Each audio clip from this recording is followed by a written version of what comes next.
기도하겠습니다. 사랑과 은혜가 풍성하신 하나님 아버지, 오늘도 말씀 앞으로 우리를 인도하여 주시니 감사드립니다. 이 시간 세상의 분주한 마음을 내려놓고 하나님의 말씀 앞에 귀를 기울이게 하여 주옵소서. 역대기에 기록된 수많은 이름 속에 담긴 하나님의 신실한 사랑과 계획을 발견하게 하여 주옵소서. 선조들이 남긴 믿음의 발자취를 통해 오늘 우리의 가정이 나아갈 길을 보게 하여 주시고 우리 자녀들에게 물려줄 영적 유산이 무엇인지 깨닫는 시간이 되게 하여 주옵소서. 우리 구주 예수 그리스도 이름으로 기도드립니다. 아멘. 오늘 우리에게 주신 말씀은 역대상 8장 29절에서 40절입니다. 기브온의 조상 여이엘은 기브온에 거주하였으니 그 아내의 이름은 마아가며 장자는 압돈이요 다음은 술과 기스와 바알과 나답과 그돌과 아히오와 세게이며 미글롯은 시므아를 낳았으며 그들은 친족들과 더불어 마주하고 예루살렘에 거주하였더라. 넬은 기스를 낳았고 기스는 사울을 낳고 사울은 요나단과 말기수아와 아비나답과 에스바알을 낳았으며 요나단의 아들은 무리바알이라.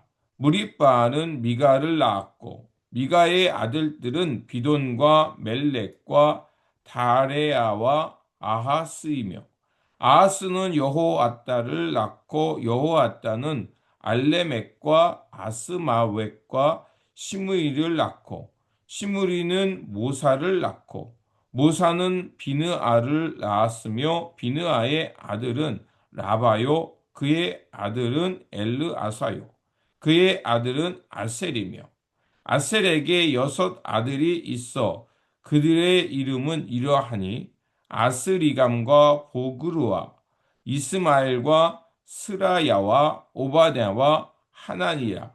아셀의 모든 아들이 이러하며 그의 아우 에색의 아들은 이러하니 그의 맏아들은 울람이요 둘째는 여우스요 셋째는 엘리베렛이며 울람의 아들은 다 용감한 장사요 활을 잘 쏘는 자라. 아들과 손자가 많아 모두 150명이었더라. 베냐민 자손들은 이러하였더라. 아멘. 성도 여러분들은 자녀들에게 무엇을 유산으로 남기고 싶습니까? 세상 사람들은 흔히 물질이나 부동산 혹은 높은 사회적 지위를 최고의 유산으로 여기곤 합니다. 그러나 성경은 우리에게 전혀 다른 가치의 유산을 말하고 있습니다. 오늘 우리가 읽은 역대기의 말씀은 온통 사람의 이름으로 가득 찬 족보입니다. 얼핏 보면 지루하고 딱딱해 보이는 이 이름의 나열이지만 그 속에는 나라를 잃고 바벨론 포로에서 돌아온 이스라엘 백성들을 향한 하나님의 위로와 메시지가 숨겨져 있습니다. 너희는 망한 민족이 아니다. 너희는 대를 이어 하나님의 약속을 받은 거룩한 백성이다라는 선포입니다. 오늘 본문에 등장하는 이사갈, 베냐민, 납달리, 므낫세, 에브라임 지파의 족보를 통해 하나님이 기뻐하시는 믿음의 가문은 어떻게 세워졌으며 우리가 남겨야 할 진정한 믿음의 유산이 무엇인지 함께 나누고자 합니다. 첫 번째로 환난 중에도 번성케 하시는 하나님의 신실하심을 봐야 합니다. 역대상 7장의 시작은 그 이사갈 지파의 족보며 용맹한 장사라고 표현이 반복됩니다. 그들의 수요가 다윗 시대에 이르러 수만 명에 달했다고 기록하고 있습니다. 납달리 지파 역시 포로기의 척박한 환경 속에서도 끊어지지 않고 그 계보를 이어갔습니다.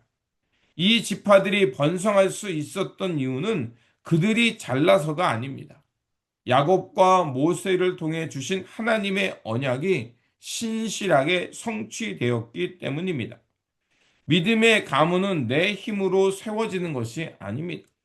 척박한 땅에서도 인생의 가뭄 속에서도 대를 이어 돌보시는 하나님의 신실하심을 신뢰할 때 하나님께서 그 가문을 번성하게 하고 영적인 장사들로 키워낼 거라 믿습니다. 두 번째로 고통을 믿음으로 돌파하며 소망을 잉태하는 가문이 되도록 기도해야 합니다.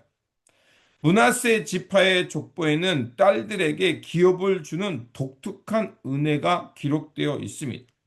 또 요단 동편과 서편에 걸쳐 넓은 지경을 차지했던 이야기도 나옵니다.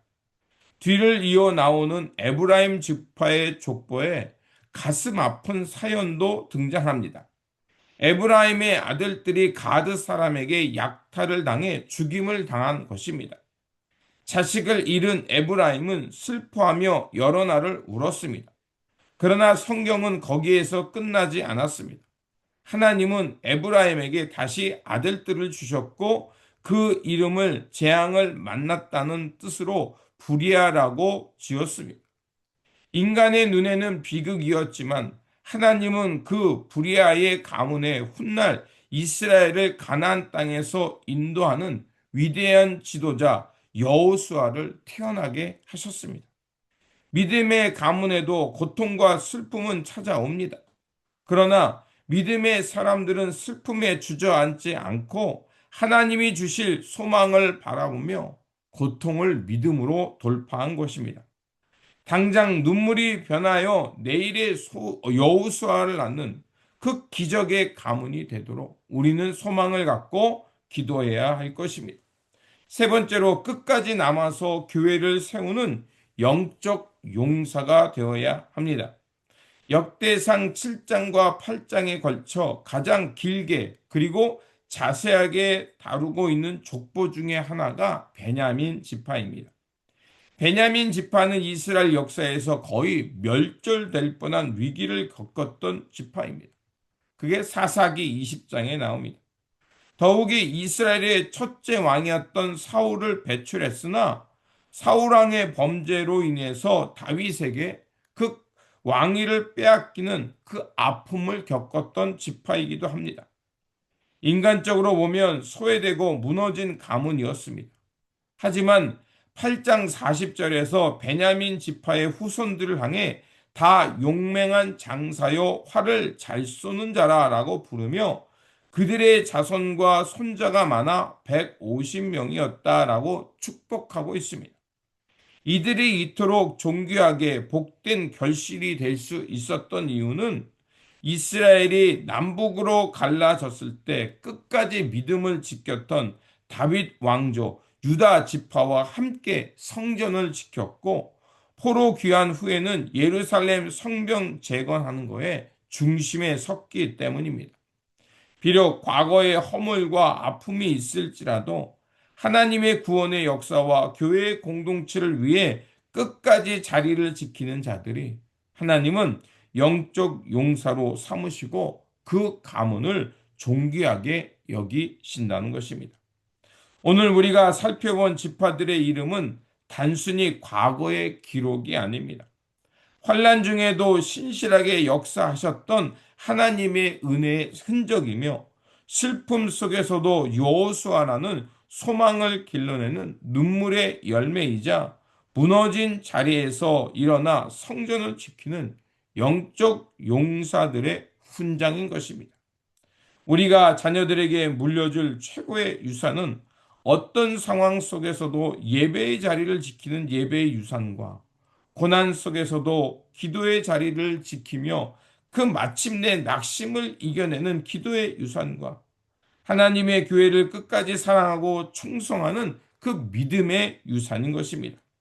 우리 세대가 이 믿음의 기초를 단단히 세워 우리 자녀들과 후손들에게 이 하나님의 영적인 용사가 기록되는 그런 훌륭한 믿음의 가문들이 되시기를 다시 한번 주님의 이름으로 축원드립니다. 기도하겠습니다. 역사와 생사를 주관하시는 하나님 아버지, 오늘 역대기의 족보를 통해 우리 가정이 나아가야 할 영적인 이정표를 보여주시니 감사드립니다. 세상에 유산을 남기려고 애쓰기보다는 대를 이어 영적인 믿음의 유산을 남기는 부모가 되도록 도와주시옵소서. 에브라임처럼 슬픔의 눈물을 흘릴 때에도 하나님이 예비하신 여호수아의 소망을 바라보게 하시고, 베냐민 지파처럼 무너진 환경 속에서도 끝까지 하나님의 성정과 공동체를 지켜내는 영적인 용사들이 되게 하여 주옵소서. 우리의 가정을 통해 하나님의 살아계심이 증거되게 하시고, 우리 자녀들이 대를 이어 하나님을 경외하는 믿음의 가문이 되게 하여 주옵소서. 우리 구주 예수 그리스도의 이름으로 기도드립니다. 아멘.